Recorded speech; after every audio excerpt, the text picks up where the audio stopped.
Je m'appelle Jason Mitchell et il y a 6 mois, je croyais savoir à quoi ressemblait le fond du gouffre. C'était avant que j'apprenne la différence entre perdre son entreprise et perdre son âme. Le bar miteux où je travaille la nuit sans la bière éventée et les rêves brisés. Le Frankie S Place se trouve du mauvais côté de Millbrook, notre ville post-industrielle de la Nouvelle-Angleterre, où les anciennes usines textiles ont été converties en appartements hors de prix que personne du quartier ne peut se permettre. Je sers des burgers et j'essuie des tables collantes ici depuis que mon entreprise de construction a fait faillite il y a 2 ans. Un autre café, Jason, demanda Madame Elanervaux, faisant glisser sa tasse vide sur le comptoir. Elle vient tous les mardis depuis des mois. S'assoit toujours au même tabouret. Laisse toujours exactement 100% de pourboire. Une vieille dame étrange aux cheveux argentés et aux yeux qui semblent voir à travers vous. Tout de suite, Madame Voss. Je verse du café de la cafetière qui est sur le réchaud depuis le rush du dîner. Comment se porte cette grande maison? Elle vit seule dans le manoir victorien de Elm Street. Le genre d'endroit qui vous fait vous demander quelles histoires ces murs pourraient raconter. Oh, vous savez ce que c'est. Trop de pièces, trop de souvenirs.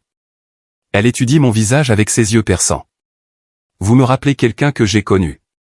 La même mâchoire têtue, la même façon de porter la douleur comme si c'était une cargaison précieuse.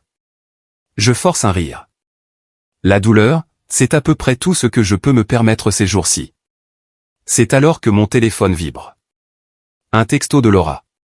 Je travaille tard encore. Ne m'attends pas, travailler tard, hein? À 23h45 un mardi. Laura est avocate chez Brennan, Kessler et Associates en ville. Et elle a beaucoup travaillé tard ces derniers temps. Depuis qu'elle est devenue associée principale et qu'elle a commencé à porter ces costumes coûteux qui coûtent plus que ce que je gagne en un mois. Madame Voss suit mon regard vers le téléphone. Le mariage est comme une maison, mon cher. Quand les fondations commencent à se fissurer, on peut soit les réparer, soit la regarder s'effondrer autour de soi. Et si c'est l'autre personne qui manie la masse? Elle laisse un billet de 20 pour une note de $6 et me tapote la main avec des doigts qui ressemblent à du vieux papier. Parfois, la meilleure vengeance est de construire quelque chose de mieux à partir des décombres. Je pense encore à ça quand je rentre à la maison pour trouver la voiture de Laura partie et une carte clé d'hôtel sur le comptoir de la cuisine à côté de son sac de sport. Le Marriott en ville, chambre 412. Elle a dû la faire tomber en prenant ses affaires. Mes filles, Beth et Janie, dorment à l'étage, 12 et 8 ans, et elles croient encore que leurs parents s'aiment. Je veux que ça reste comme ça le plus longtemps possible, mais les secrets ont une façon de dévorer les familles de l'intérieur. Je devrais aller me coucher. Je devrais prétendre n'avoir jamais vu cette carte clé. Je devrais faire confiance à ma femme de 15 ans. Au lieu de ça, je prends mes clés. Le hall du Marriott est tout en marbre et en lumière douce. Le genre d'endroit qui vous facture $20 pour un sandwich et vous fait vous sentir reconnaissant de ce privilège. Je me gare de l'autre côté de la rue dans ma camionnette rouillée et j'attends. À 00h30, je la vois. Laura sort de l'ascenseur, portant la robe noire que je lui ai achetée pour notre anniversaire l'année dernière. Elle n'est pas seule. Scott Brennan, le fils de son patron, récemment divorcé, conduit une BMW qui coûte plus cher que la plupart des maisons. La quarantaine, les tempes argentées, le genre de type qui porte une eau de Cologne qui coûte probablement plus cher l'once que mon salaire horaire. Il a la main sur le bas de son dos, la guidant vers le bar comme si elle lui appartenait. Je suis assis là dans ma camionnette, les mains agrippant le volant si fort que mes jointures blanchissent. Une partie de moi veut entrer et faire une scène. Une partie de moi veut rentrer à la maison et faire comme si rien ne s'était passé. Mais il y a une troisième partie, une petite voix sombre qui se renforce depuis la faillite de mon entreprise. Depuis que je me sens comme un étranger dans ma propre maison. Cette voix dit, attends, regarde. Apprends. Alors, j'attends. Ils boivent un verre. Il rit. Scott lui touche le bras, l'épaule, le visage. Laura se penche vers lui comme si elle se noyait et qu'il était la seule bouée de sauvetage dans l'océan. À 1h15, ils remontent ensemble dans l'ascenseur. J'attends 1 heure de plus, puis je suis Scott jusqu'au parking. Sa BMW est garée sous une lumière fluorescente, impeccable et parfaite. Je prends ma clé de maison et je la traîne le long du côté conducteur, laissant une profonde rayure du phare au feu arrière. Puis j'écris un mot au dos d'un reçu. J'espère qu'elle vaut la franchise. Petit, absolument, mais parfois la petitesse est tout ce qu'il vous reste. Le lendemain matin, Laura descend pour le petit déjeuner, portant les vêtements de la veille et une expression coupable. Elle m'embrasse le front comme si de rien n'était, prépare le café comme si elle n'avait pas passé la nuit à détruire notre mariage, une commande de service en chambre à la fois. Comment s'est passée ta soirée de travail, je demande. Oh, tu sais, l'affaire Henderson nous tient tous occupés. Elle n'ose pas croiser mon regard. Scott pense que nous pourrions avoir besoin de travailler quelques heures ce week-end. Scott pense beaucoup de choses, n'est-ce pas? Maintenant, elle me regarde et, juste une seconde, je vois la peur vaciller sur son visage. Qu'est-ce que ça veut dire? Rien. Juste pour faire la conversation. Mais ce n'est pas rien. Et nous le savons tous les deux. Quelque chose a changé entre nous. Une ligne invisible a été franchie. Laura peut le sentir même si elle ne peut pas le nommer. Mon téléphone vibre. Un texto d'un numéro inconnu. Quelqu'un a rayé ma voiture la nuit dernière. La sécurité de l'hôtel examine les images. Si tu sais quoi que ce soit à ce sujet, nous devrions parler. Scott. Je montre le message à Laura. On dirait que ton collègue a eu des problèmes de voiture. Elle le lit 2 fois, son visage pâlissant. Jason, tu n'as pas quoi? Rayé la voiture d'un connard parce qu'il couche avec ma femme. Je me sers une autre tasse de café, l'air de rien. Ce serait fou, non? Je veux dire, quel genre de preuve aurais-je pour quelque chose comme ça? Laura me regarde comme si elle voyait un étranger. Peut-être qu'elle en voit un. Peut-être que j'en suis un aussi. Ce soir-là, elle m'envoie un texto. Nous devons parler. Maintenant. Laura veut qu'on se retrouve chez Romano, le restaurant italien où nous avons eu notre premier rendez-vous il y a 16 ans. Un terrain neutre, comme elle l'appelle, comme si nous négocions un cessez-le-feu au lieu de discuter de la fin de notre mariage. Elle est déjà là quand j'arrive, assise dans une banquette d'angle, portant toujours ses vêtements de travail. Le tailleur noir qui lui donne l'air de pouvoir acheter et vendre tout le restaurant. Peut-être qu'elle le peut maintenant. Merci d'être venu, dit-elle alors que je m'installe en face d'elle. Je n'aurais pas manqué ça. Ce n'est pas tous les jours que ta femme demande une réunion officielle pour discuter de son adultère. Laura tressaille. Ce n'est pas. C'est compliqué, Jason. Compliqué? Je ris, mais sans humour. Tu sais ce qui est compliqué? Essayer d'expliquer à nos filles pourquoi maman n'est plus jamais à la maison. Essayer de payer l'hypothèque avec ce que je gagne en servant des plats aux franquies pendant que tu joues à la petite maison avec Scott Brennan. Tu ne comprends pas. Quand ton entreprise a fait faillite, quand nous avons tout perdu, tu as simplement abandonné. Tu as cessé de te battre pour nous, pour notre avenir. Scott, lui, voit du potentiel en moi. Il croit en moi. Je vois. Donc, c'est de ma faute. Ce n'est pas ce que je dis. Alors, que dis-tu, Laura? Parce que de mon point de vue, on dirait que tu as décidé que notre mariage était un navire en train de couler et que Scott était ton canot de sauvetage. Elle tend la main sur la table, essaie de prendre la mienne. Je la retire. Je n'ai jamais voulu que cela arrive, mais je ne peux pas continuer à prétendre que tout va bien. Je ne peux pas continuer à vivre un mensonge. Vivre un mensonge. Je m'adosse dans la banquette, j'étudie son visage. Elle est belle. Ma femme l'a toujours été. Mais il y a quelque chose de froid dans ses yeux maintenant. Quelque chose de calculateur. Depuis quand? Quoi? Depuis quand couches-tu avec lui, Jason? Depuis quand, Laura? Elle baisse les yeux sur ses mains. 3 mois. 3 mois.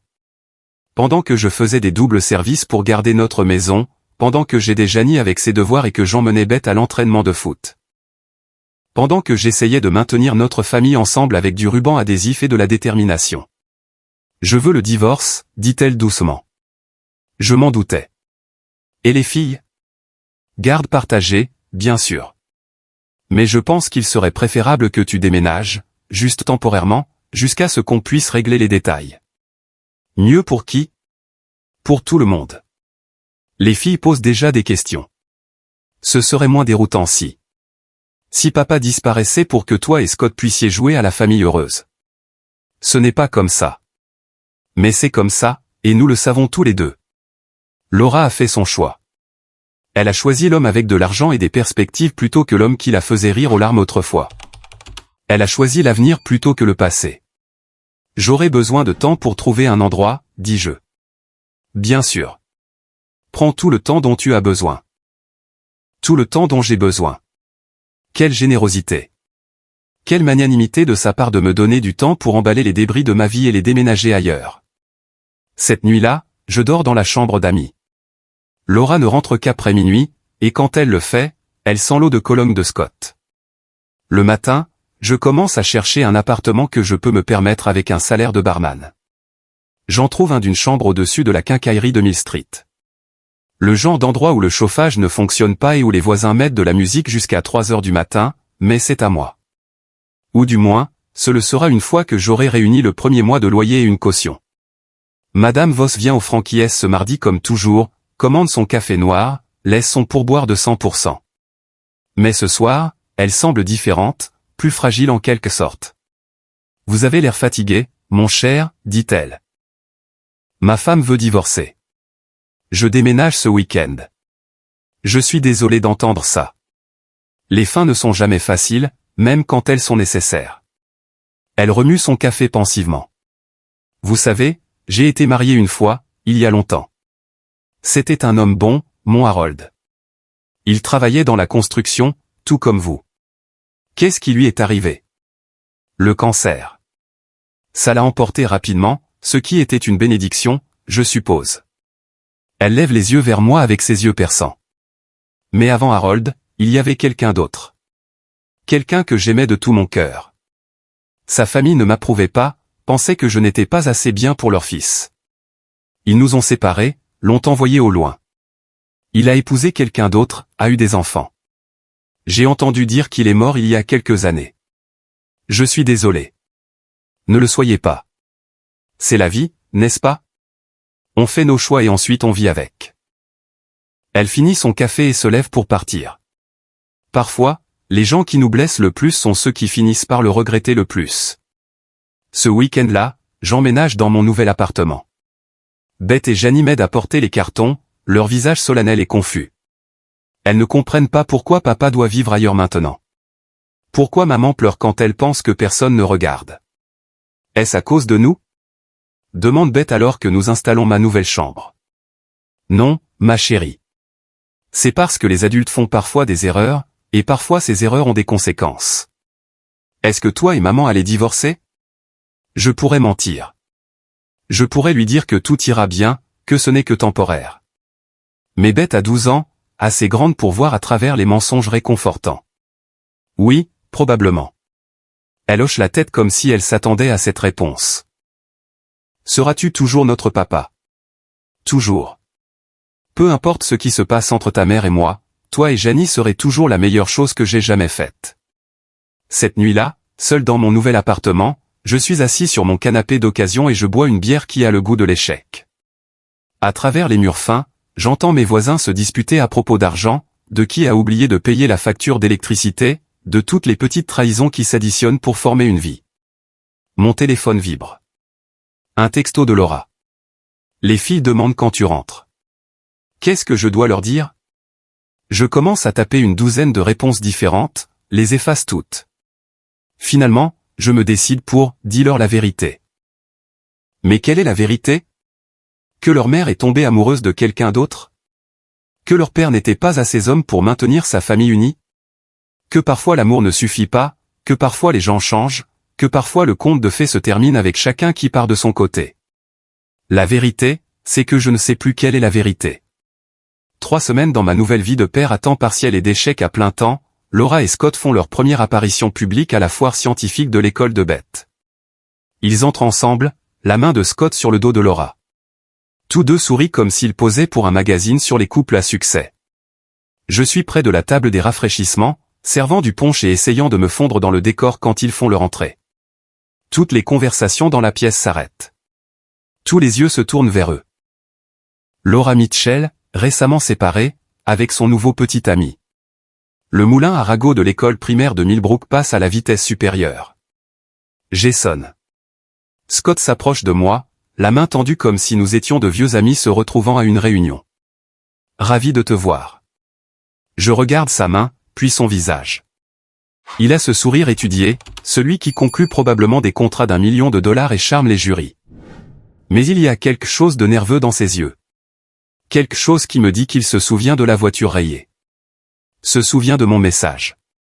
Scott. Je ne lui serre pas la main. Comment va la BMW? Son sourire vacille un peu. Je l'ai fait réparer. L'assurance a couvert la plupart des frais. C'est bien. Je détesterais voir la fierté d'un homme endommagé. Laura apparaît à son coude, portant une robe qui coûte plus cher que mon loyer mensuel. Jason, tu as l'air. Elle cherche le mot juste. Fatigué. Travailler 2 emplois, ça fait ça. Mais je suis sûr que tu ne sais rien de tout ça. La pique fait mouche. Le visage de Laura rougit et elle regarde autour d'elle pour voir qui pourrait écouter. Tout le monde, en fait. Les parents de l'école primaire de Millbrook assistent à un sacré spectacle ce soir. Peut-être devrions-nous nous concentrer sur les enfants, dit Scott diplomatiquement. Excellente idée. Où sont-ils, au fait? Oh, c'est vrai. Ils sont avec moi un week-end sur 2 et les mercredis soirs. Le reste du temps, ils sont avec maman et son ami. Maintenant, Scott commence à s'énerver. Bien. Écoute, Jason, je comprends que c'est difficile pour toi. Difficile? Je ris assez fort pour que les têtes se tournent. Tu penses que c'est difficile? Scott, tu n'as aucune idée de ce qu'est la difficulté. La difficulté, c'est d'expliquer à ta fille de 8 ans pourquoi maman ne vit plus avec papa. La difficulté, c'est de travailler dans un bar miteux pour payer la pension alimentaire pendant que ta femme se pavane avec l'homme qui a aidé à détruire ton mariage. Ça suffit. La voix de Laura est vive. Gênée. Tu fais une scène. C'est moi qui fais une scène? Parce qu'il me semble que c'est vous deux qui l'avez faite. Je ne fais que commenter. Beth apparaît à mes côtés, tirant sur ma manche. Papa, les gens nous regardent. Je baisse les yeux sur ma fille, je vois l'inquiétude dans ses yeux, et soudain j'ai honte. Ce n'est pas de sa faute. Rien de tout cela n'est de sa faute. Tu as raison, ma chérie. Allons voir ton projet. Alors que nous nous éloignons, j'entends Scott dire à Laura, peut-être devrions-nous y aller. Mais ils ne partent pas. Ils restent pour tout l'événement, jouant au couple heureux, acceptant les félicitations de personnes qui ne connaissent pas toute l'histoire. Et je reste aussi, jouant le rôle de l'ex-mari gracieux, prétendant que mon cœur ne se brise pas chaque fois que je les vois ensemble. Plus tard dans la nuit, Frankie me trouve assis au bar après la fermeture, sirotant un whisky et fixant le vide. Dure soirée, demande-t-il. Frankie de Marco a 72 ans et possède cet endroit depuis 40 ans. Il a vu toutes sortes de misères humaines franchir ses portes. Et il a la sagesse qui vient de l'observation des gens dans leurs pires moments et de la croyance, malgré tout, en leur capacité à s'améliorer. On peut dire ça. Tu veux en parler? Alors je lui raconte la foire scientifique, Laura et Scott, la façon dont tout le monde me regardait comme si j'étais le cas social du quartier. Frankie écoute sans juger, remplissant occasionnellement mon verre. Tu sais quel est ton problème, Jason? Éclaire-moi. Tu mènes leur combat. Ils veulent que tu sois l'ex-mari amer, le gars qui ne peut pas tourner la page. Chaque fois que tu mords à l'hameçon, chaque fois que tu fais une scène, tu joues le rôle qu'ils ont écrit pour toi. Alors, qu'est-ce que je suis censé faire? Juste sourire et faire un signe de la main pendant qu'ils détruisent tout ce pour quoi j'ai travaillé. Non, tu es censé écrire ta propre histoire. Frankie se penche sur le bar, les yeux sérieux. Tu veux les battre? Arrête de jouer en défense. Commence à jouer en attaque. Qu'est-ce que ça veut dire? Ça veut dire arrête de réagir à ce qu'ils font et commence à les faire réagir à ce que tu fais. Ça veut dire te souvenir que la meilleure vengeance n'est pas de se mettre en colère. C'est de se venger.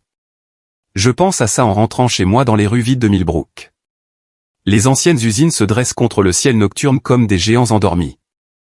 Des rappels d'une époque où cette ville signifiait quelque chose. Où les gens construisaient des choses qui duraient. Maintenant, tout n'est que chaîne de magasins, fast-food et des gens comme Scott Brennan qui gagnent de l'argent en déplaçant l'argent des autres. Mais peut-être que Frankie a raison. Peut-être qu'il est temps d'arrêter d'être la victime dans cette histoire et de commencer à en être l'auteur. Madame Voss ne vient pas pour son café du mardi, ni le mardi d'après. Je demande autour de moi, mais personne ne semble savoir quoi que ce soit. La maison victorienne de Elm Street reste sombre et silencieuse. Des journaux s'accumulent sur le porche. Le jeudi, un homme en costume coûteux entre au Frankie S pendant le rush du déjeuner. Il a l'air de quelqu'un qui facture à l'heure et n'a jamais à s'inquiéter de payer son loyer. « Êtes-vous Jason Mitchell » demande-t-il. Ça dépend qui demande. Il me tend une carte de visite. Richard Caldwell, avocat de la succession d'Eleanor Voss. J'ai besoin de vous parler en privé. Mon sang se glace. Est-ce qu'elle? Je crains que Madame Voss ne soit décédée dans son sommeil mardi soir. Je suis désolé pour votre perte. Je la connaissais depuis moins de 6 mois, mais la nouvelle me frappe plus fort que je ne l'aurais cru. Elle était la seule personne dans ma vie qui semblait voir en moi quelque chose qui valait la peine d'être sauvée. De quoi vouliez-vous parler? Peut-être pourrions-nous sortir. Nous sommes assis dans sa Mercedes, la climatisation en marche, une musique classique jouant doucement. Caldwell ouvre une mallette et en sort un épais dossier. Madame Voss a laissé des instructions précises concernant sa succession. La maison, les investissements, les œuvres d'art. Tout vous a été légué, monsieur Mitchell. Je le regarde fixement. C'est impossible. Je la connaissais à peine. Selon son testament, vous lui rappeliez quelqu'un de très important pour elle, quelqu'un qu'elle a beaucoup aimé. Il me tend une enveloppe scellée. Elle voulait que vous ayez ça. À l'intérieur de l'enveloppe se trouve une photographie et une lettre. La photographie montre un jeune homme en vêtements de travail debout à côté d'une maison à moitié construite. Il a les cheveux noirs, des épaules solides et une mâchoire têtue. Il me ressemble exactement. La lettre est écrite de l'écriture soignée de Madame Voss. Cher Jason, si vous lisez ceci, c'est que je suis parti et que vous êtes probablement très confus. L'homme sur la photo est Thomas Mitchell, votre grand-père. Nous étions fiancés en 1952, mais sa famille désapprouvait notre relation. Ils l'ont envoyé au loin, lui ont dit que j'avais épousé quelqu'un d'autre. Je ne l'ai jamais revu. J'ai entendu dire qu'il a déménagé en Californie, s'est marié, a eu des enfants. Votre père était l'un de ses enfants. Thomas est mort il y a 5 ans, mais j'ai gardé une trace de sa famille. Quand vous avez déménagé à Millbrook, j'ai tout de suite su qui vous étiez. Vous avez ses yeux, son entêtement, son bon cœur. Je n'ai jamais eu d'enfant. Harold et moi avons essayé pendant des années, mais ce n'était pas destiné à être. Alors, je vous laisse tout, au petit-fils du seul homme que j'ai jamais vraiment aimé. Utilisez-le à bon escient. Utilisez-le pour construire quelque chose de mieux à partir des décombres de ce qui a précédé. Tout mon amour, Eleanor. Caldwell me regarde lire, son expression soigneusement neutre. La succession est évaluée à environ 43 millions de dollars. La maison seule vaut 8 millions. Il y a aussi des actions, des obligations, des œuvres d'art et une somme d'argent considérable. 43 millions de dollars.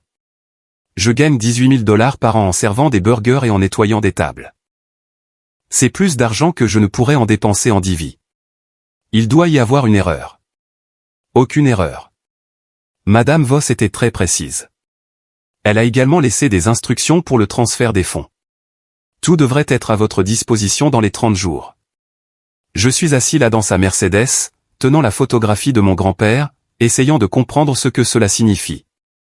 Hier, j'étais Jason Mitchell, homme d'affaires raté, père divorcé, barman à temps partiel. Aujourd'hui, je suis Jason Mitchell, millionnaire. Mais je ne le dis à personne. Pas à Laura, pas aux filles, pas même à Frankie. Je retourne au travail, à mon appartement minable, à ma vie comme si rien n'avait changé. Parce que rien n'a changé. Pas encore. Mais ça va changer. Oh, ça va changer. Cette nuit-là, je suis allongé dans mon lit, fixant le plafond, en train de planifier. Pour la première fois depuis la faillite de mon entreprise, depuis que Laura a demandé le divorce, depuis que ma vie s'est effondrée, je ressens quelque chose que j'avais presque oublié. L'espoir. Mais pas le genre d'espoir qui attend que les choses s'améliorent. Le genre d'espoir qui améliore les choses. Le genre d'espoir qui construit quelque chose de nouveau à partir des cendres de quelque chose d'ancien. Le genre d'espoir qui se venge. La première chose que je fais avec ma nouvelle richesse est de ne rien faire.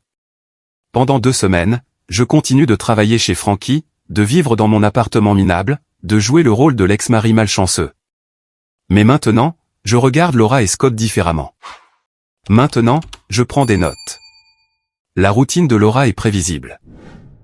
Salle de sport à 6 heures, bureau à 8 heures, déjeuner dans ce bistrot prétentieux de Main Street, retour au bureau jusqu'à 18 heures ou 19 heures, puis soit à la maison avec les filles, soit sortie avec Scott. Les week-ends sont pour Scott, sauf quand elle a les filles, ce qu'elle traite comme une obligation plutôt qu'une joie. La routine de Scott est encore plus prévisible. Il conduit sa BMW de remplacement à la même salle de sport que Laura, s'entraîne exactement 45 minutes, puis se rend à son bureau dans le cabinet d'avocat de son père. Déjeuner au country club, retour au bureau, puis soit vert avec des clients, soit temps avec Laura. Il a un appartement dans le quartier des usines reconverties, le genre d'endroit qui crie la crise de la quarantaine avec ses briques apparentes et ses installations industrielles.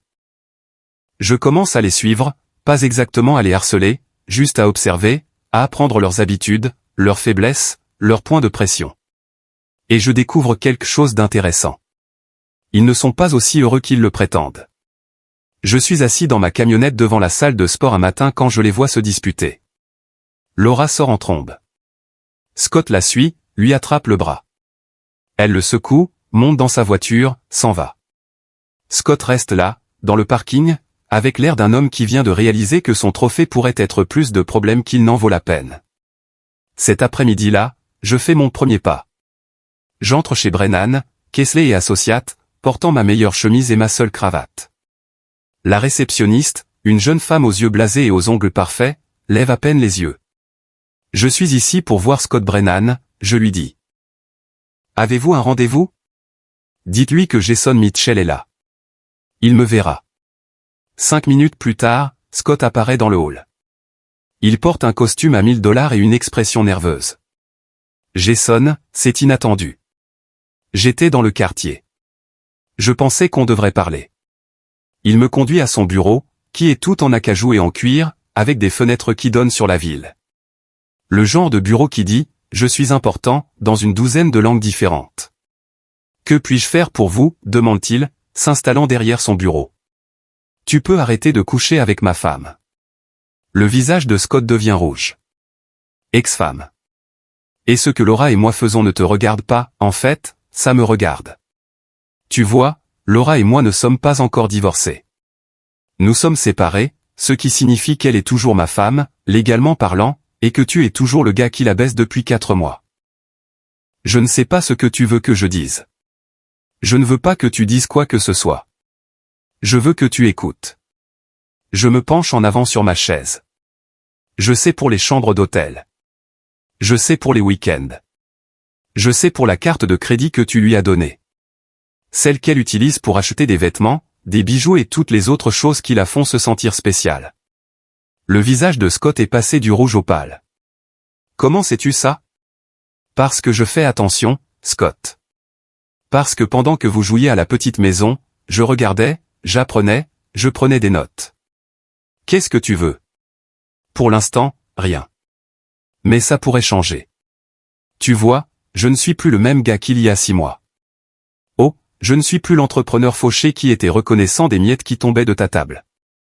Je suis quelque chose de différent maintenant. Quelque chose dont tu devrais t'inquiéter. Je me lève, j'ajuste ma cravate. Transmets mes salutations à Laura, dis-lui que je lui ai dit bonjour. Et ce soir-là, Laura m'appelle.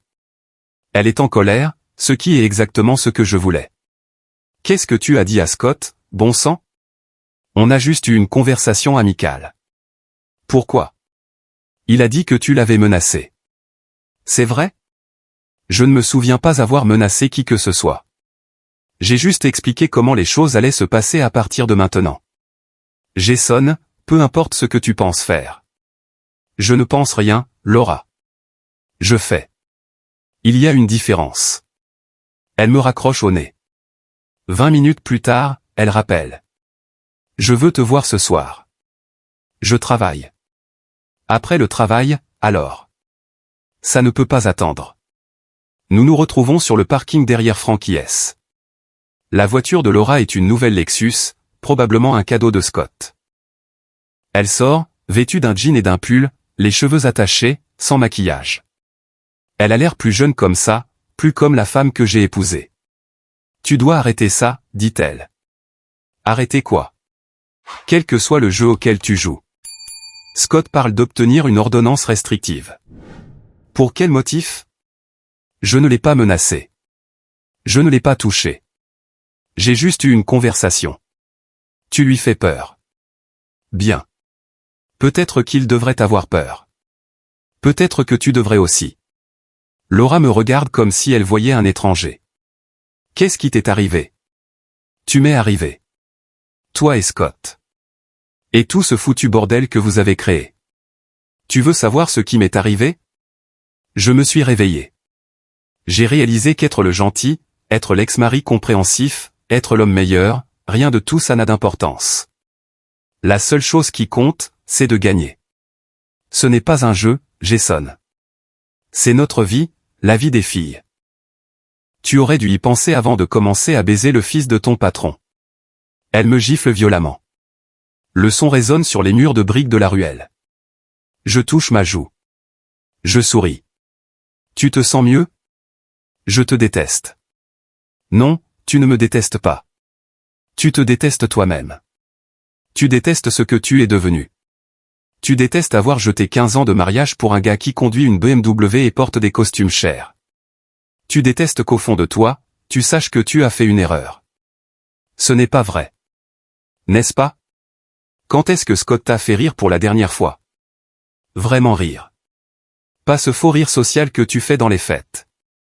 Quand est-ce qu'il t'a tenu dans ses bras pour la dernière fois quand tu avais peur, ou est resté éveillé toute la nuit quand l'une des filles était malade, ou t'a fait sentir que tu étais la personne la plus importante au monde? Les yeux de Laura se remplissent de larmes. Un instant, je vois la femme dont je suis tombé amoureux. La femme qui dansait dans la cuisine en préparant le dîner, qui laissait des petits mots dans ma gamelle. C'est trop tard, murmure-t-elle. Peut-être, mais il n'est pas trop tard pour les filles. Il n'est pas trop tard pour que tu fasses ce qu'il faut. Que veux-tu de moi? Je veux que tu te souviennes de qui tu étais. Avant l'argent, avant Scott, avant que tu ne décides qu'être heureuse n'était pas assez. Elle essuie ses larmes, redresse ses épaules. Le moment de vulnérabilité passe. Je ne peux pas revenir en arrière, Jason. Je ne reviendrai pas en arrière. Alors nous n'avons plus rien à nous dire. Elle monte dans sa voiture et s'en va, me laissant seul dans la ruelle avec ma colère, mes plans et mes 43 millions de dollars dont elle ne sait rien encore. Mais elle le saura. Assez tôt, elle le saura. L'appel arrive un mercredi matin alors que j'ouvre Frankie S. Richard Caldwell, l'avocat de Madame Voss, a l'air excité. La succession a été réglée, Monsieur Mitchell. Tous les actifs ont été transférés à votre nom. Vous êtes officiellement un homme très riche. À quel point riche? Le décompte final s'élève à 47 millions. Certains des investissements de Madame Voss ont mieux performé que prévu. 47 millions de dollars. Je possède le manoir victorien de Elm Street, un portefeuille d'actions et d'obligations, 3 propriétés locatives et assez d'argent pour acheter et vendre la moitié des gens de cette ville. Il y a encore une chose, dit Caldwell. Madame Voss a laissé des instructions spécifiques concernant la discrétion. Elle était très préoccupée par les personnes qui pourraient essayer de profiter de votre bonne fortune. Elle a suggéré que vous gardiez cette information privée jusqu'à ce que vous soyez prêt à l'utiliser de manière stratégique. Femme intelligente, même d'outre-tombe. Cet après-midi-là, je me rends à Elm Street et je parcours ma nouvelle maison. C'est comme entrer dans un musée. Des parquets d'origine, des lustres en cristal, des peintures à l'huile qui valent probablement plus que ce que la plupart des gens gagnent en un an. Madame Voss avait un goût exquis et l'argent pour le satisfaire.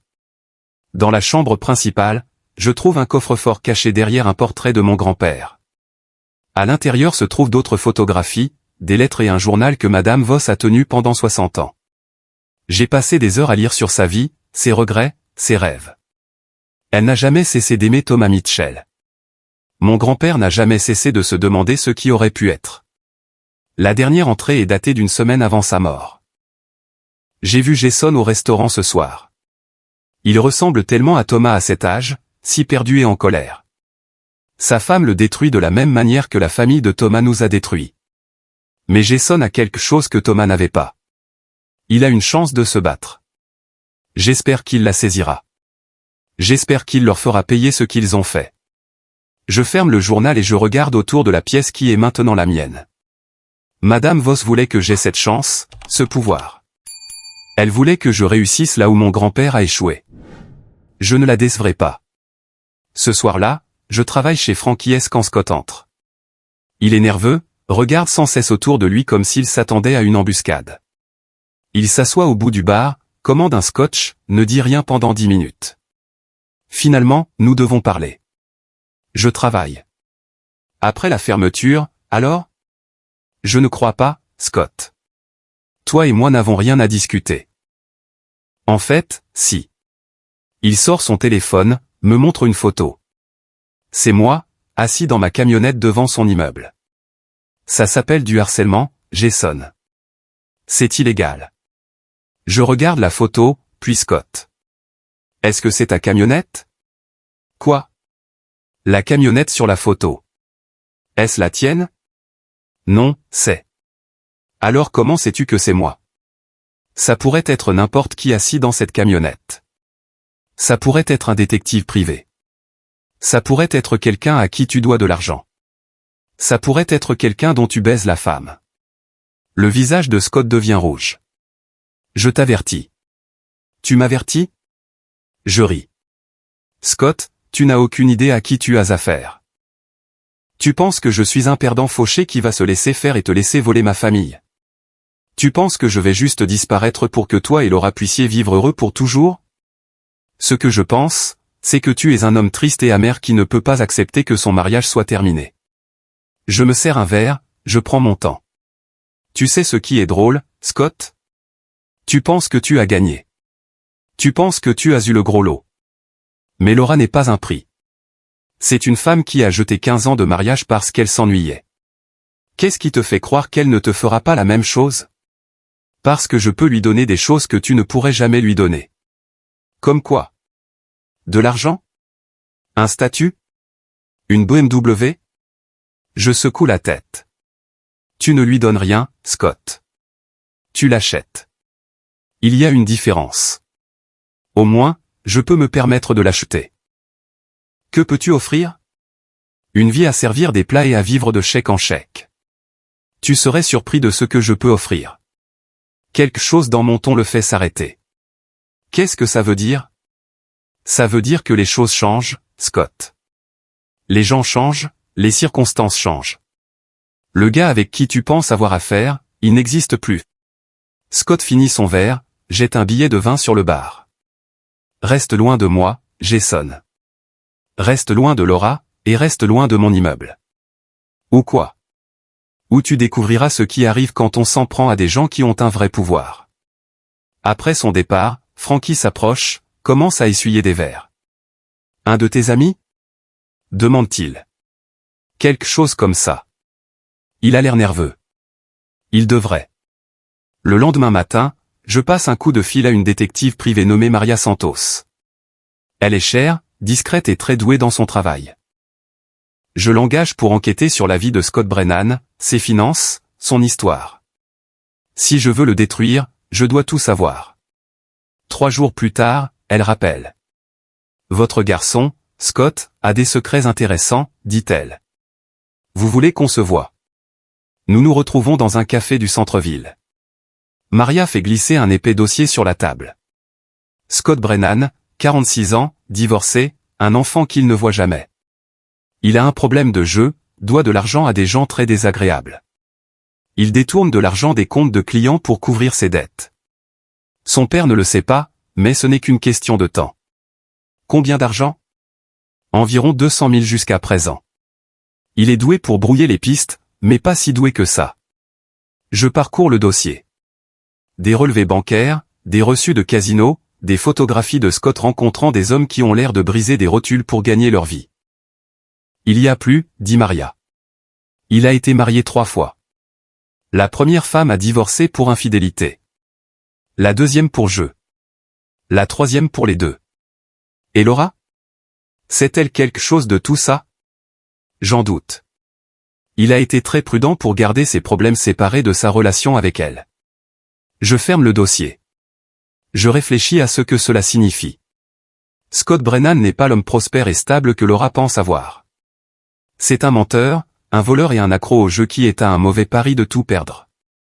Mais je ne vais pas le dire à Laura. Pas encore. D'abord, je vais laisser Scott s'enfoncer un peu plus. Ensuite, je vais l'enterrer dans le trou qu'il a creusé. Bon travail, dis-je à Maria. Continuez à le surveiller. Je veux savoir tout ce qu'il fait, toutes les personnes à qui il parle, chaque mouvement qu'il fait. Ça va devenir cher. Je souris. Ne vous inquiétez pas pour l'argent. Je peux me le permettre. 2 semaines plus tard, tout culmine au match de foot de Beth. C'est un beau samedi matin, le genre de journée qui vous fait croire aux secondes chances et au nouveau départ. Laura et Scott sont assis ensemble dans les gradins, jouant au couple heureux pour que tous les autres parents les voient. Je suis sur la ligne de touche, encourageant Beth, quand j'entends la voix de Scott derrière moi. Belle affluence, dit-il. Je me retourne. Il porte un pantalon kaki et un polo, essayant de ressembler à un père de banlieue modèle, mais je peux voir le stress dans ses yeux. La façon dont ses mains tremblent légèrement quand il pense que personne ne regarde. Les dettes de jeu le rongent. Ouais. Beth adore que les gens la regardent jouer. C'est une bonne gamine. Vos 2 filles le sont. Elles le sont. Je ferai n'importe quoi pour elles. J'en suis sûr. Scott se rapproche, baisse la voix. Écoute, Jason, je pense que nous avons mal commencé. Laura et moi, nous sommes sérieux. Ce n'est pas une aventure. Nous parlons de nous marier après que votre divorce soit finalisé. Se marier? J'acquiesce comme si c'était une nouvelle intéressante. C'est un grand pas. Tu es sûr d'être prêt pour ce genre d'engagement?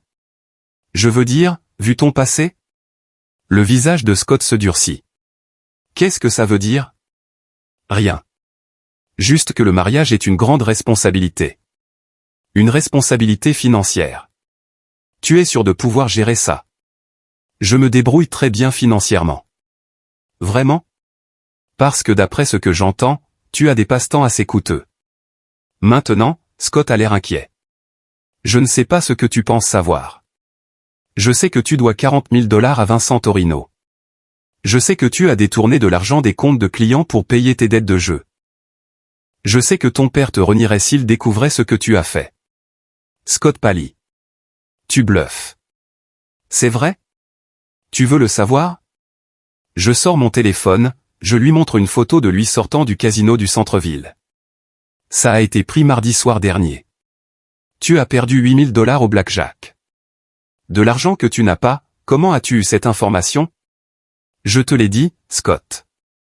Je ne suis plus le même gars qu'il y a 6 mois. Je ne suis plus l'entrepreneur fauché qui était reconnaissant des miettes. Je suis quelqu'un que tu aurais dû laisser tranquille. Scott regarde autour de lui, s'assurant que personne ne peut nous entendre. Qu'est-ce que tu veux? Je veux que tu disparaisses. Je veux que tu rompes avec Laura. Que tu quittes ton travail. Que tu quittes la ville. Je veux que tu foutes le camp de la vie de ma famille. Et si je ne le fais pas? Alors ton père recevra un dossier de documents très intéressant montrant comment tu as volé ses clients. Alors Vincent Torino recevra une information sur où te trouver. Alors Laura verra avec quel genre d'homme elle a vraiment couché. Scott me regarde comme s'il voyait un monstre. Peut-être qu'il en voit un. Peut-être que c'est ce que je suis devenu. Tu ne peux rien prouver. Je ne peux pas? Je lui montre une autre photo. Celle-ci le montre en train de rencontrer l'un des collecteurs de Torino.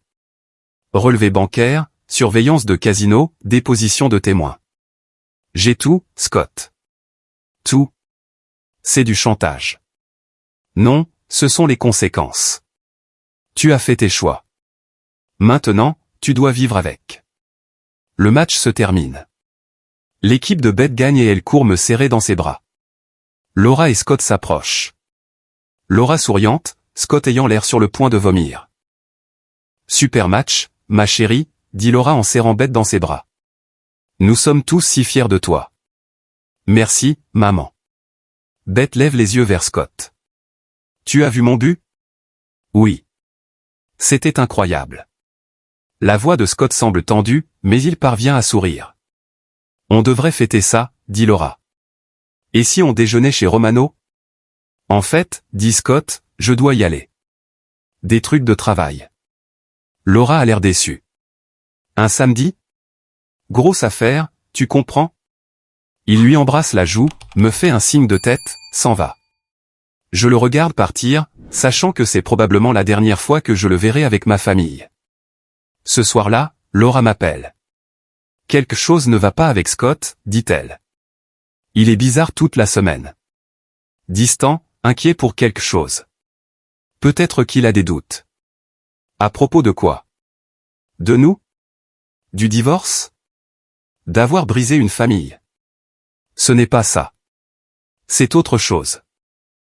Quelque chose le tracasse. Je pourrais lui dire la vérité. Je pourrais lui expliquer le jeu, les dettes, l'argent volé, mais ce serait trop facile, trop rapide.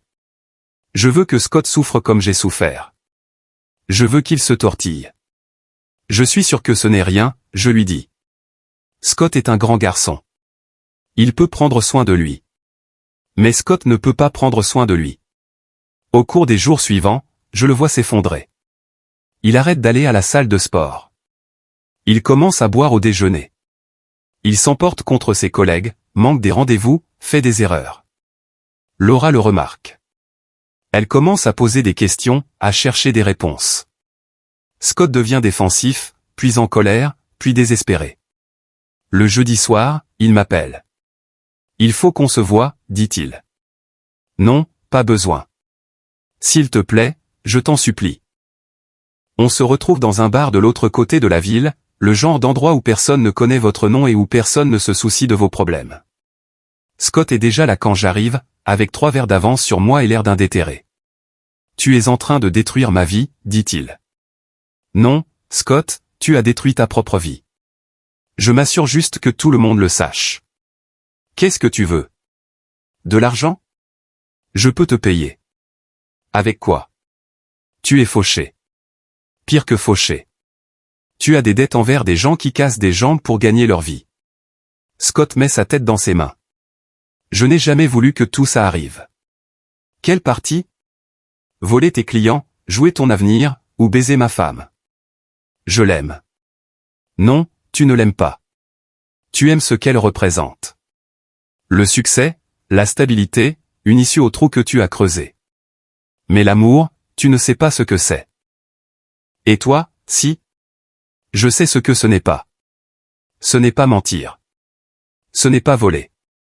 Ce n'est pas détruire la famille de quelqu'un d'autre parce que tu es trop faible pour régler tes propres problèmes.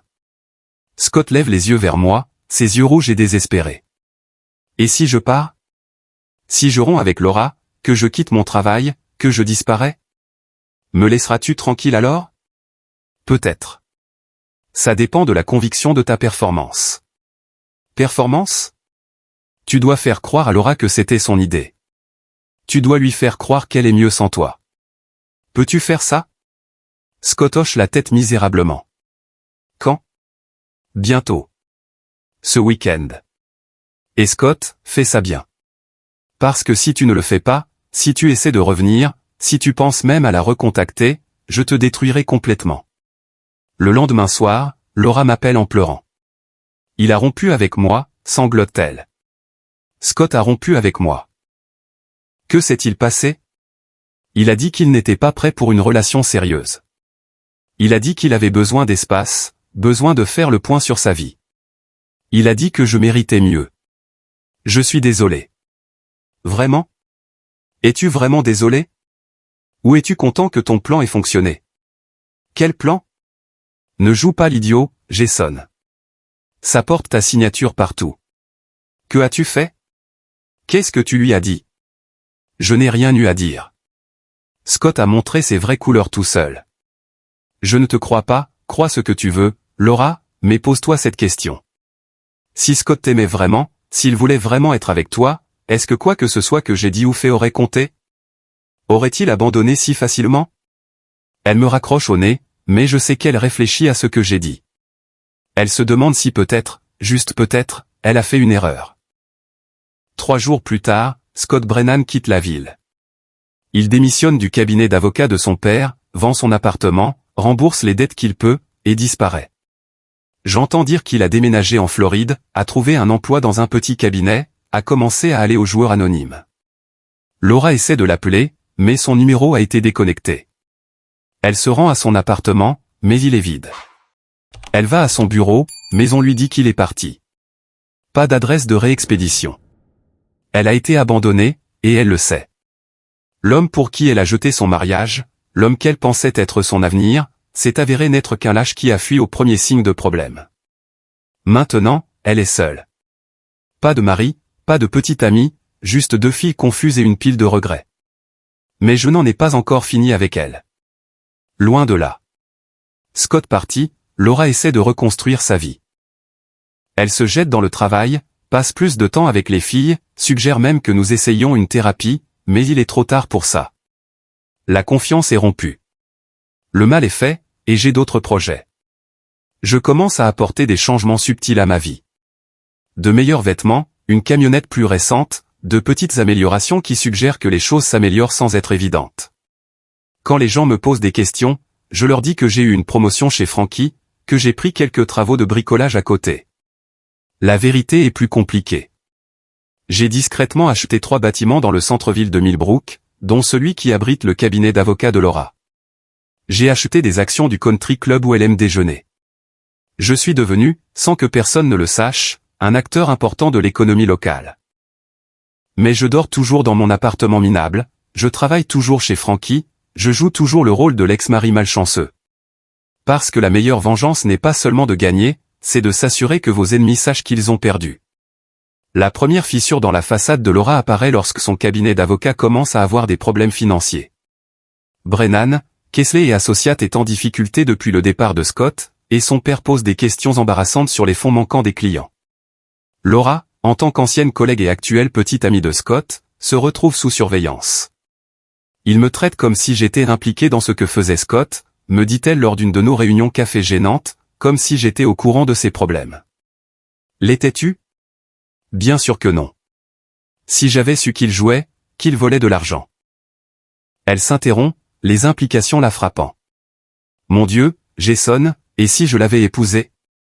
Et si j'avais lié mon avenir au sien? Mais tu ne l'as pas fait. Parce qu'il m'a quitté, parce qu'il s'est enfui comme un lâche. Laura fixe sa tasse de café. Tu savais, n'est-ce pas? Tu savais quel genre d'homme il était. Je m'en doutais. Et tu ne me l'as pas dit. M'aurais-tu cru? Elle reste silencieuse un long moment.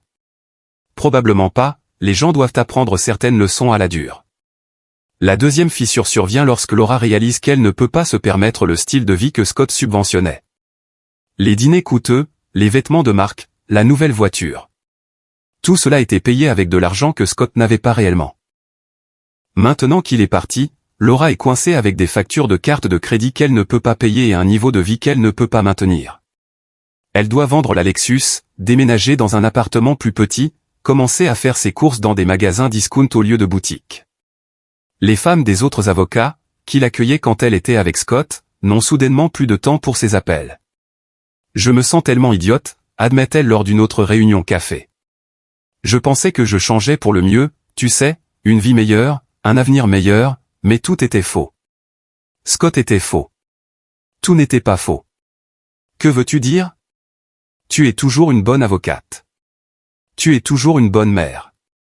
Tu es toujours la femme dont je suis tombé amoureux sous toutes les erreurs. Laura me regarde avec quelque chose qui pourrait être de l'espoir. Penses-tu?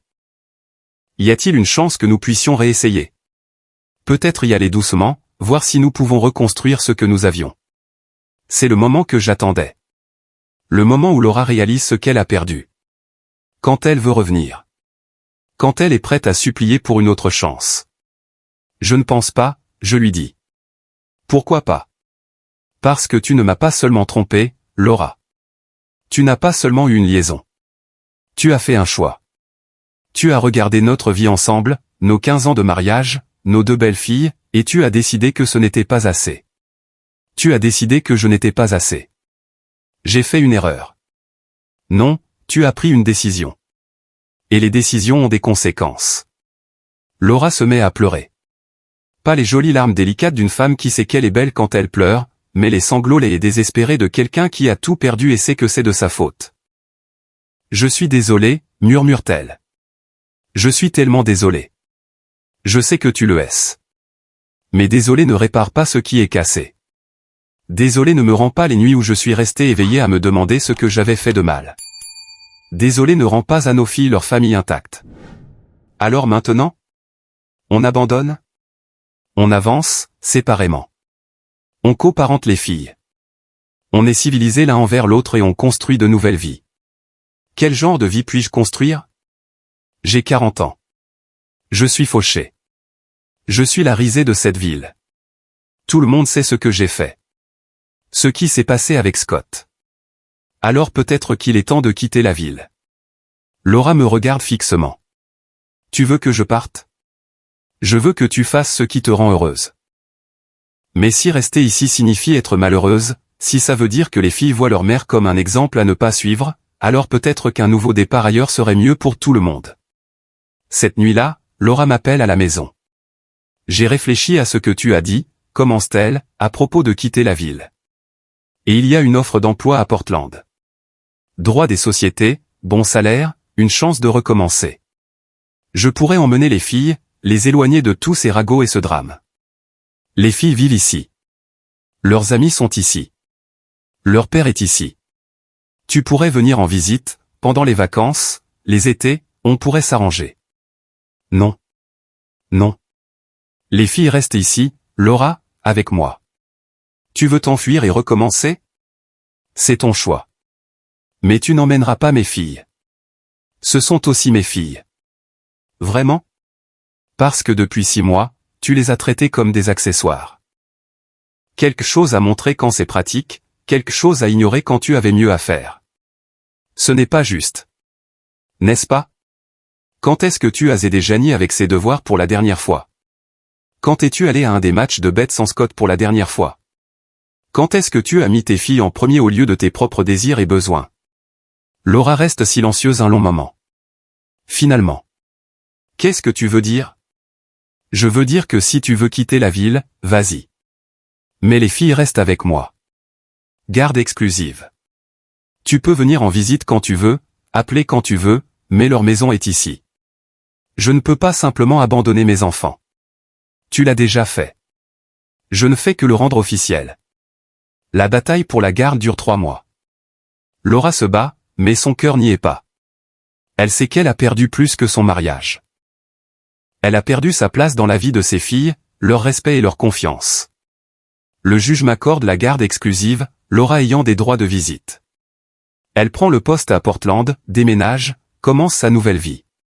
Elle appelle les filles toutes les semaines, leur rend visite tous les quelques mois, envoie des cadeaux d'anniversaire et de Noël, mais elle n'est plus leur mère. Pas vraiment. C'est la femme qui était leur mère avant de décider que quelque chose d'autre était plus important. 6 mois après le déménagement de Laura à Portland, je dis enfin la vérité aux filles. Pas sur l'adultère. Elles sont trop jeunes pour ça.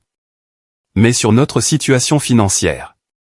Papa, dit Beth un soir alors que nous dînons dans notre nouvelle maison, le manoir victorien de Elm Street où j'ai finalement emménagé. Comment pouvons-nous nous permettre tout ça? Janie regarde autour de la salle à manger avec son lustre en cristal et ses peintures à l'huile. Oui, et pourquoi ne vivions-nous pas ici avant? Je pose ma fourchette, je regarde mes filles. Ce sont de bonnes gamines, des gamines intelligentes, et elles méritent l'honnêteté. Vous vous souvenez de Madame Voss, la vieille dame qui venait au Franquies? Elle hoche la tête. Elle est morte l'année dernière et elle m'a laissé de l'argent. Beaucoup d'argent. Assez pour acheter cette maison et prendre soin de nous pour le reste de nos vies. Pourquoi? Demande Janie. Parce que je lui rappelais quelqu'un qu'elle aimait autrefois, quelqu'un de sa famille. Sommes-nous riches maintenant? Veut savoir Beth. Nous sommes à l'aise. Mais ça ne change rien d'important. Vous devez toujours faire vos devoirs, ranger vos chambres, être respectueuse envers les autres. L'argent ne fait pas de vous une meilleure personne. Il vous donne simplement plus de choix. C'est pour ça que maman est partie? Parce qu'on n'avait pas d'argent à l'époque? C'est la question que je redoutais. Celle à laquelle je ne sais pas comment répondre sans détruire complètement leur relation avec leur mère. Votre mère est partie parce qu'elle était malheureuse. Elle pensait qu'elle pourrait trouver le bonheur ailleurs, avec quelqu'un d'autre. Parfois, les adultes font des erreurs, de grosses erreurs, et tout le monde doit vivre avec les conséquences. Elle te manque? demande Janie. La femme qu'elle était me manque. La femme qui était votre mère avant de décider d'être quelqu'un d'autre. Ce week-end-là, Laura vient en visite. C'est gênant de la voir dans la maison qui aurait pu être la sienne. De la regarder essayer de se connecter avec des filles qui sont polies mais distantes. C'est un endroit magnifique, dit-elle alors que je lui fais visiter. Quand l'as-tu acheté? Il y a quelques mois. Ça a dû coûter une fortune. Comment as-tu? Elle s'arrête, la compréhension se dessinant dans ses yeux. Tu avais de l'argent quand nous divorcions. Quand Scott et moi étions ensemble, tu avais de l'argent. Oui. Combien? Assez. Et tu ne me l'as pas dit. Pourquoi l'aurais-je fait? Tu avais fait ton choix. Tu avais décidé que j'étais un perdant. Que Scott était un meilleur pari. Quelle différence cela aurait-il fait? Laura s'effondre dans l'un des fauteuils antiques du salon. Ça aurait tout changé. Vraiment? Ou aurais-tu simplement essayé d'en prendre la moitié dans le divorce? Elle ne répond pas, ce qui est une réponse suffisante. Tu m'as laissé me ridiculiser, dit-elle finalement. Tu m'as laissé jeter notre mariage pour un homme qui s'est avéré être un escroc alors que depuis le début tu aurais pu. Aurais pu quoi? Te racheter? Prouver que j'étais digne de ton amour en te montrant mon compte en banque? Ce n'est pas ce que je voulais dire. N'est-ce pas, Laura? Si l'argent t'avait empêché de tromper, alors tu ne m'as jamais aimé en premier lieu. Tu aimes l'idée de sécurité, de statut, d'être prise en charge, mais tu ne m'as jamais aimé. Ce n'est pas vrai. Alors pourquoi es-tu parti? Pourquoi as-tu choisi Scott plutôt que moi? Parce que je pensais qu'il pouvait me donner une vie meilleure. Voilà. Tu pensais qu'il pouvait te donner quelque chose que je ne pouvais pas. Tu pensais que l'amour ne suffisait pas. Que notre famille ne suffisait pas. Que je n'étais pas assez. Et tu sais quoi? Tu avais raison. Je n'étais pas assez pour la femme que tu étais devenue. Mais j'étais plus qu'assez pour la femme que tu étais. Laura se remet à pleurer, mais cette fois je n'ai pas pitié d'elle. Cette fois, je ne ressens rien d'autre qu'une froide satisfaction. J'ai tout gâché, murmure-t-elle. Oui, tu l'as fait. Y a-t-il un moyen de réparer ça? Un moyen de rectifier les choses? Tu aurais pu me poser cette question il y a un an. Tu aurais pu me parler de ce qui te rendait malheureuse, de ce qui manquait dans notre mariage. On aurait pu y travailler ensemble. Mais au lieu de ça, tu as décidé de faire exploser toute notre famille pour un homme que tu connaissais à peine. J'ai été stupide. Oui, tu l'as été. Mais plus que ça, tu as été égoïste. Tu as mis tes propres désirs avant les besoins de ta famille. Tu as mis ton propre bonheur avant la sécurité de tes filles. Tu as fait des choix qui ont blessé tous ceux qui t'aimaient. Alors quoi? Maintenant, on juste. C'est tout. C'est tout. Tu as fait ton lit, Laura. Maintenant, tu dois y dormir. Après son départ, Beth me trouve dans le bureau en train de regarder les albums photos de Madame Voss. Papa, ça va? Je vais bien, ma chérie. Aimes-tu toujours maman? Je réfléchis à cette question. J'y réfléchis vraiment. Est-ce que j'aime la femme qui a trahi notre famille? Est-ce que j'aime la femme qui a choisi un autre homme plutôt que son mari et ses filles? Est-ce que j'aime la femme qui est assise dans une chambre d'hôtel de l'autre côté de la ville, pleurant sur la vie qu'elle a jetée? J'aime la femme qu'elle était, je dis à Beth. Mais cette femme n'existe plus. Reviendra-t-elle un jour, la femme qu'elle était? Je ne sais pas. Les gens peuvent changer, mais ils doivent vouloir changer. Ils doivent être prêts à faire le dur travail de devenir meilleurs qu'ils ne l'étaient. Penses-tu qu'elle le veut? Je pense qu'elle veut vouloir, mais vouloir quelque chose n'est pas la même chose que de le vouloir vraiment. Beth hoche la tête comme si cela avait du sens pour elle, ce qui est peut-être le cas. Les enfants sont plus intelligents qu'on ne le pense. Ils voient les choses clairement, sans toutes les complications et les rationalisations que les adultes utilisent pour justifier leurs erreurs. Cette nuit-là, je suis assis dans le bureau de Madame Voss, mon bureau maintenant, et je pense à la vengeance. J'ai eu ce que je voulais. Laura a tout perdu. Son mariage, son petit ami, son statut, ses filles. Elle est seule à Portland, recommençant à 40 ans, payant ses erreurs chaque jour. Scott a tout perdu aussi. Son travail, ses relations familiales, sa réputation. Il est quelque part en Floride, essayant de reconstruire sa vie à partir de rien. Et moi, j'ai gagné. J'ai gardé mes filles, j'ai eu ma vengeance. J'ai prouvé que les gentils peuvent finir premiers s'ils sont prêts à jouer le jeu selon des règles différentes. Alors pourquoi ne me sens-je pas mieux? Pourquoi la victoire a-t-elle le goût des cendres dans ma bouche? Peut-être parce que la vengeance ne consiste pas vraiment à gagner. Il s'agit de s'assurer que tout le monde perd. Et à la fin, tout le monde a perdu. Même moi. Surtout moi. Mais je peux vivre avec ça. Je peux vivre en étant le méchant de cette histoire, parce que parfois, le méchant est le seul prêt à faire les choix difficiles, à faire ce qui doit être fait. Parfois, le méchant est le héros, même si personne d'autre ne le voit.